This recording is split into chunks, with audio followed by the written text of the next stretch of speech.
The Indians' minor league player of the week is 25-year-old Nick Hagedorn, left-handed pitcher for the Akron Arrows. This past week, Hagedorn talked 5 1/3 scoreless innings while allowing 1 hit and striking out 8, and has not allowed a run in 10 2/3 innings in 2011. Hagedorn was recently converted to a reliever and was added to the club's 40-man roster in the offseason. The Sumner, Washington native played 3 years for the University of Washington Huskies, where he was teammates with Tim Lincecum. Congratulations to Nick Hagedorn. Time now for the Indians' minor league player of the week, and it's Arrows hard-throwing left-hander Nick Hagedorn. The Indians acquired Hagedorn in the Victor Martinez trade, and he's been sparkling through Sunday. He's pitched 10 2/3 innings, struck out 14, walked only 1, and has allowed no runs on just 6 hits. Yeah, that's very impressive for this young kid. Coming up through the system now, he's finally healthy. Look for this guy to really shoot through the system real fast, especially being left-handed. Nice size, too. Yeah, another great right now bullpen prospect for the Tribe and a left-hander. And with Sip and Perez, Rafael Perez already at the major league level, if they could add another sterling left-hander in the bullpen, boy, that's something a lot of teams just don't have. Welcome back to the show. Time now for our Focus on the Future segment, and the future could be very soon for this next player. It's third baseman Lonnie Chisenhall. Scott Leo sat down with the hot Tribe prospect. We are here in Columbus with the Indians' top prospect, third baseman Lonnie Chisenhall.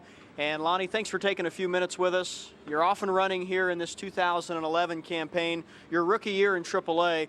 Just talk about how it's been so far in the clubhouse, in new surroundings, and playing in some different ballparks. Right now it's really relaxed in the clubhouse. Just not doing too much, just getting back in the swing of things after spring training. Columbus is beautiful. Most of the stadiums we play at are awesome, and so are the cities. We've had a couple of instances where the rain has affected things early in the season. When that happens, is it tough to stay in a rhythm, both offensively and with the glove, when you come to the ballpark and you're not quite sure if you're going to get a game in?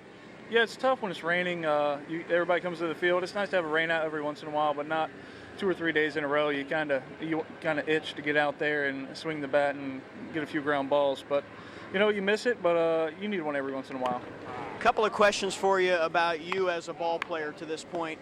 Finish this sentence for me. Lonnie Chisenhall is playing well when? When he feels comfortable. I don't know. I can't figure out when I play well and when I don't play well. So I'm down here to become more consistent and work on things like that. You obviously have a lot of things about your game that are tremendous even now at the age of 22, but are there certain areas where you think to yourself, I really need to get better here? I just being more consistent, running the bases, getting good reads off the base pads, defense getting good reads over at third base, and making sure I make the play over there for the guys. We got a lot of ground ballers in AAA as well as the major league, so it's very important to be a solid defensive third baseman. The infield that you're playing with here in Columbus is a young group. When you talk about guys like Cord Phelps and Jason Kipnis, is that an advantage to have players that are about your age and at the same point in their career where you guys are on your way up? Yeah, we're kind of all working on the same stuff right now, becoming better defensively. Cord's moving around a little bit, so he's learning new positions. But it's fun to get out there with guys your age and, guys you've came up through the system with. And you feel comfortable out there, and you want to work just as hard as they do. You're the #1 prospect in the organization. That comes with a lot of added pressure. People like me come to you and they want interviews. There are a lot of folks that want Lonnie Chisenhall's autograph when you leave the ballpark every night. How do you deal with those type of things?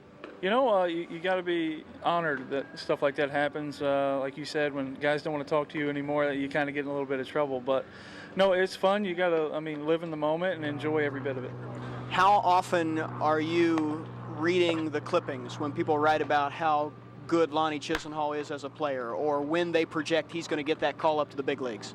I try not to as much as possible. I know there's a lot of stuff out there. Usually I'll get a shout out from my friends or teammates will pick on me a little bit, but I try not to read it, because good or bad. I just go out there and try to do my thing. At the beginning of the season, and I don't know if you even pay attention to all the statistics, but you started out 2 for your first 26 against left-handers, and we talked a little bit about it on our broadcast here, saying, at some point you were going to break out of that, and you did. You were able to get a few hits here recently against the southpaw. How nice does it feel when you're able to finally break a little slump like that? Yeah, I've been facing a lot of lefties in the division. There's a lot of them, so I'm gonna have. That's why I'm down here to work on. I mean, facing lefties, I didn't hit that well last year against them, so I'm down here to refine my approach against lefties and try to be really consistent. When you got that first AAA home run, I saw a lot of people were wishing you congratulations in the Twitter world, and I'm sure you got a lot of that in person from your teammates and whatnot. When you get to a new level and you get that first long ball, is it a nice feeling? Yeah, I mean, go ahead and get it out of the way. You don't have all that pressure on you. I think it took me a while to get one last year. So, I mean, the pressure came off. You got these nice ballparks, and you want to hit a home run every time. But it's nice to go ahead and get that first one out of the way. What is it that you want to do while you're a Columbus Clipper? I mean, win the championship is what I want to do. I want to win at every level, and you also want to play well on a side note. So, I mean, just a combination of that would be awesome. Lonnie, thanks for taking a few minutes with us. Best of luck this year. Thank you. Lonnie Chisenhall, our guest here on the Indians Minor League Magazine show. From Columbus, Scott Leo with Mr. Chisenhall. Back to you.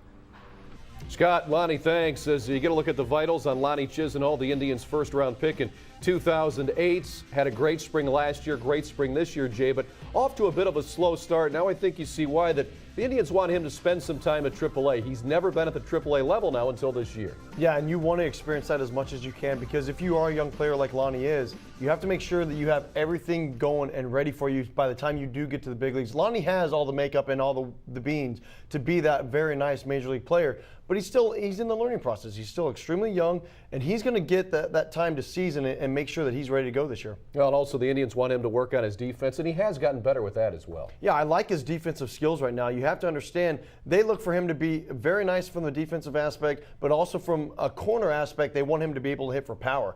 Once he learns how to do all that, he's going to be well refined and ready to go for the big league level. All right, don't be surprised if you see Lonnie at some point this season. All right, we'll take another break here with Indians Minor League Magazine. We still have one more segment to go where we'll take a look at the schedule, also the standings, as you get a look at the bouncy horse race at Classic Park.